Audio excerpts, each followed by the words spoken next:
What's going on, everyone? Welcome to Movie Emporium's TV review of the Apple TV Plus original series Dark Matter. This will follow episode 6, which is called Superposition, and is directed by Roxann Dawson. Okay, so we're at the point of a TV series, especially if this is a limited series, where we have a turning point. And that turning point is everything seems lost. Everything seems desperation. Everything seems to be going the wrong direction. And this seems to be the point of the story, or usually the point of the story, where the main characters, Jason 1, Daniella 1, Amanda 1, start to question what is going on, or things start to happen that completely change the story and to kind of get into the final phase of what the story is portraying. And that's exactly what the story does. It's basically a story about hope is lost. It's a story about questioning like the realities, questioning the person in front of you. It's that type of story, so therefore it's really nothing new, but I enjoy it for what it's worth because it still is an interesting, as long as you can do an interesting take on it, and as long as you can do something fun with it, you could take those tropes and do anything with it, to be fairly honest. And in this episode, there's a lot of moving pieces happening where, of course, Jason 1 and Amanda 1 are still looking for his world, but the hope is lost, the desperation is fully in effect for the simple fact of the vials of stuff that they take to basically transport him to the corridor is, as you see through the episode, is becoming less and less and less. It starts half off, like half full. The container starts half full, and then of course it moves smaller and smaller doses to the point where they only have like 10 doses left. When there's a point in the last episode where Jason 1 was hopeful because he kind of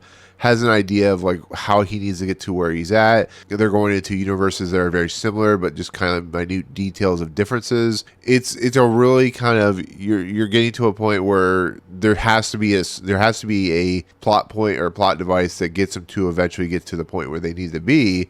But you're also seeing kind of a connection that these two have that maybe Daniella 1 and of course Jason 1 didn't have, which is the lost human person, the lost ideology, the lost human emotion, I guess you could say. And what I mean by that is Jason 1 is an individual that is very much a homebody. He's a guy who's a teacher. He's very much your atypical, what could I have done if I had taken that different road?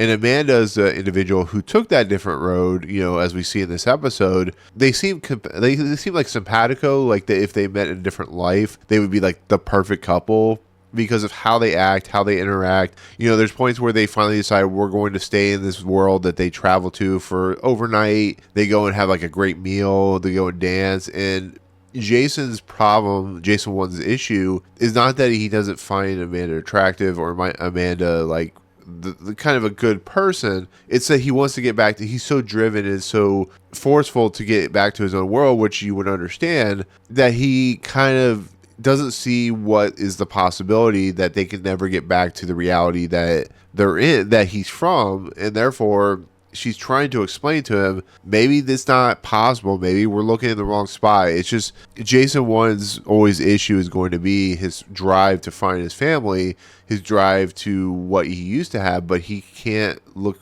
at the situation at hand, which is what Amanda kind of figures out, that maybe they're not looking in the right spot, maybe they're not doing the right thing, because every world he goes into, as he writes in the book, it's more about what Daniella looks like, the hair, the skin tone, maybe the dress, all that stuff. But there's got to be some kind of metaphysical deepness that he needs to go to. He goes to a world where Daniella is, of course, a successful art gallery painter, art gallery seller, and stuff like that, and he doesn't understand that she's a completely different person. He realizes that he's doing exactly what Jason 2 probably did, which was follow himself in this world and follow Daniella and kind of see this world as it plays out. But as we learn more and more with the second portion of Jason 2, there's much more than that. There's much more that you need to get back to the world that you need to go. That's why Jason 2 is so successful, transporting himself from world to world to world, because he knows exactly what he needs. And we'll talk about that in a second. But I just kind of love the idea of like Jason 1 so desperate that he's not seeing the reality of what he needs to do to get back to his world. And then there's that ticking clock, at the end of the last episode, Jason 2 is like, we're going to seal this box off, because he knows that Jason 1, if he can figure out what Jason 2 knows, he's going to get back to his own world, and it's going to be like a huge problem. But there's already a fall of grace type of situation happening with Jason 2. But we're kind of left with Jason 1 and Amanda 1 still trying to figure out what they need to do, how they need to get back to their own world. You know, there is some fallout between the two of them, but just in the nature of what Jason wanted and his drive. So therefore, he's neglecting Amanda in a lot of respects, Amanda 1's character. But once again, we'll see how this truly plays out. But as we see at the end of this episode, it's going to be very interesting how they're going to be able to do that, whether they're going to be able to do that, and we'll see how it plays out in the end. So we get a lot of story development for Jason 2, and of course Daniella 1, and of course Charlie 1, where in essence we are starting to see the scenes break on Jason 2's character, his individuality, his personality, which is starting to unsettle Daniella 1 on the simple fact that on the idea of multiverses, the idea of like a different world where you made a different choice, is as what Amanda 1 talks about, where any minute detail can be, the whole world can be the same, but there can be minute details that are completely different to that world. So therefore, Daniella 1 is starting to question what is going on with, you know, Jason 2. As we know him, she doesn't know that. But she's starting to see signs of how Jason 2 is different, you know, anything minute. And she talks about this with Blair, the person we saw in the last episode, who's her friend in this world, where this is a really interesting thing. The smallest detail of like he flosses every day now, that is a red flag to her, because she's so used to a certain Jason that this Jason is completely different. And I find that really interesting, because you never think about that. You're so used to like your routine and how you do your routines, that when somebody like a Jason character changes that routine in a very small detail, that's a red flag. And on top of that, she talks about how, you know, there's an incident where Charlie is taken to the skate park to basically, because he's very attracted to this girl. It doesn't go very well, that kind of thing. It's young love or whatever. And Jason 2 gives him some ice cream. Well, we as viewers actually don't know the whole story about Charlie's situation, but we learned that he has a nut allergy. He has a very serious nut allergy where he needs an EpiPen, and that is another detail that, of course, Charlie's fine. He's taken to the hospital, but that's another detail that this character of Jason 2 slowly starts to realize that he's starting to be found out. And therefore, it's going to come out that he is basically doing something. And she also worries, you know, Daniella 1 worries because he has marks on his hand. We know why he has the marks on his hand. But if you're Daniella, you have no idea what he's up to. You know, the idea of like him with the money, the idea with him quitting his job, these small details start to compound after a while. And on top of that, she brings Ryan's character, Ryan, who's played by Jimmi Simpson, into the mix.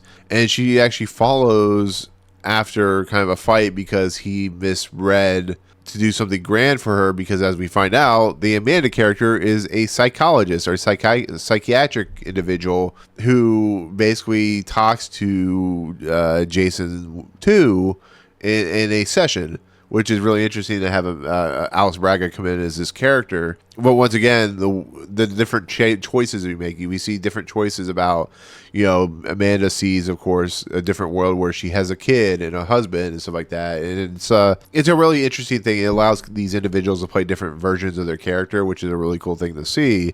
But she brings Ryan in because when Daniella 1 follows Jason 2, she finds the storage unit, which she knew nothing about. And she, of course, as she opens it slightly, finds that vial that we have seen, you know, Jason inject to himself and all the different versions and stuff like that. And she takes it to Ryan, and what's really fascinating is Ryan's like, okay, I'll see if I can cock what exactly this is for her. But we find out that this is a compound similar to what Ryan has been trying to basically make, which is a compound to help out with anesthesia, with how it basically has all these applications that could improve the way of life. But as we know, it's being used very, very differently in Jason 2's world as a way to access the corridor. And that's when Ryan approaches Jason 2, which, you know, we know at this point that something truly is going to be very, very bad for Ryan's character, Ryan 1, in the long run, now that he kind of is in contact with Jason 2, and Jason 2 has kind of warned him earlier to stay away, and therefore we know something bad's going to happen. What that's going to be, is he going to kill Ryan 1? We're not entirely sure as this episode is going on, but we know something's going to happen because that's how TV shows play out. One of these characters, and especially a show like this, which is very dark and which is very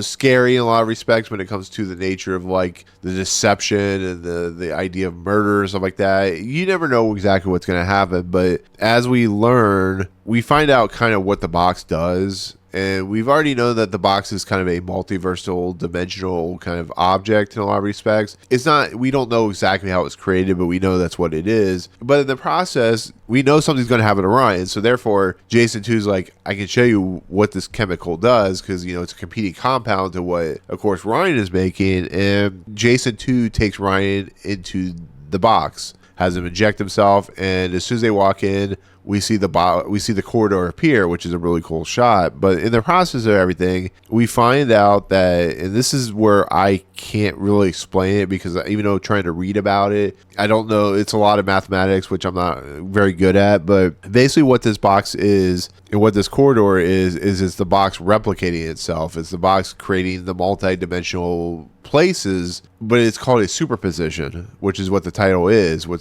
the episode's called. And the only thing I can gather is it's a point in space, allows the person to kind of not tear their mind, but make their mind able to travel this world and make it able to comprehend this world. But once again, superposition, I'm sure there's people out there who can explain it, is not my forte. It's not something I don't really, I have heard the word superposition, but I don't really know what it means. But in essence, we find out, this is what sometimes I'm sure Jason 1's going to learn and Amanda 1's going to learn. This box works on your emotions. This box works on, or the corridor, or whatever you want to call it, works on your ideas and your representation. So therefore, Jimmy Simpson's Ryan character is able to basically quiet his mind, I guess you could say, position his mind, and when the door opens, it's this very kind of cathartic, very kind of awe-inspiring version of Chicago with like Aurora Borealis type of situation. It's very much what I guess Ryan would imagine a world would like this be, where it's very progressive and very forward thinking in a lot of respects, as we see like the large buildings in the background. But as we learn, as we kind of figured out, this is a way for Jason 2 to get rid of Ryan, and therefore he locks him in this world, leaving, as Ryan's character realizes this is not the actual Jason he knows. This is a different version of Jason now that he knows the whole kind of breakdown of what's going on. He leaves Ryan in this world, leaves him to basically die in this world. And I don't necessarily know if they're going to bring back this version of Ryan. I don't know if he's going to figure out a way to come back. Maybe there'll be like a season 2 or something. I don't entirely know, because as far as I know, this is a limited series. But as far as we know, he's basically left Ryan in a world that he not only doesn't know, but it could be very, very dangerous for him. But of course, Jason 2 is not a very good person, and he, in the process, talks to a construction foreman, and they seal up the box in concrete in Jason 1's world. So that means what is going to happen when Jason 1 and Amanda 1 open up the box and they see nothing but concrete in front of them? It's a very dire situation, to be fairly honest, but it's what you would expect in a 6th episode of a series to be. It's very much put all the kind of final pieces into place and kind of lead up to the 7th, 8th, and 9th episode, or the last 3 episodes, and kind of, go from there. It really is. It's what happens. Where is Jason 1 and Jason 2 going to kind of fall into one another? Amanda, how's that going to play out? Daniella, Charlie, whatever version of Ryan. Leighton, of course, has the vials now in Leighton 1 or Leighton 2 or whatever. It's all culminating into what the eventual conclusion to the series will be, which is, how does Jason 1 get back to his world, or does he get back to his world? We'll find out as the episodes move along. But to give final thoughts on this episode and give my kind of score, this is a very fascinating episode. I really enjoyed it. I think it's one of the better episodes of the series. There's a lot of emotional stakes. There's a lot of desperational stakes. There's a lot of stakes, I guess you could say. There's a lot of, dark moments that happen. And it's a very well put together, very well structured, giving you a lot of things you need to do, but not making it so complicated that you have to go read. I wanted to do a little research on what superposition was, but that was kind of a mistake. but you can kind of get the details that this box does something. This box does this. This box is how this operates. What is Jason 2 going to do to get Ryan out of the way? What is Jason 1 and Amanda 1 going to do? That's what this episode is good at doing. And that's what this episode is supposed to do over halfway through the season. We're supposed to get those, revelations and those, pieces and parts that we needed to conclude out the series. And I really think it does a nice job. So therefore, I'll give it a 9 out of 10. I think it needs more as always, but that's just my personal feeling. But I don't have a problem with this episode. 9 out of 10 I feel is like a perfect mark for what this episode does. And it just needs to eventually get to its conclusion, and it needs to knock out of the park to be fully successful. So if it's not, it is what it is. But overall, a 9 out of 10. I feel like this is a winning episode. I think everybody's fantastic in it, and I really like this series for it's nuts and bolts and problems and parts. So overall, 9 out of 10. So anyways, that'll do it. That was my take on Dark Matter episode 6, which is Superposition. Yeah, there you go. Anyways, comments below. What do you think of the episode? If you know what superposition is in layman's terms, please let me know, because it's very difficult to understand what that word means. I'm sure the actors don't know what that means. But no, anyways, let me know in the comments below what that means, or what you think of the episode, all that good stuff. Otherwise, if you like what you see on this channel, awesome. Hit the subscribe button to join Movie Emporium. Hit that notification bell at top to find what's coming next. If you like this video, awesome. Hit that like button. And as always, we'll see you guys on the next video. Peace out.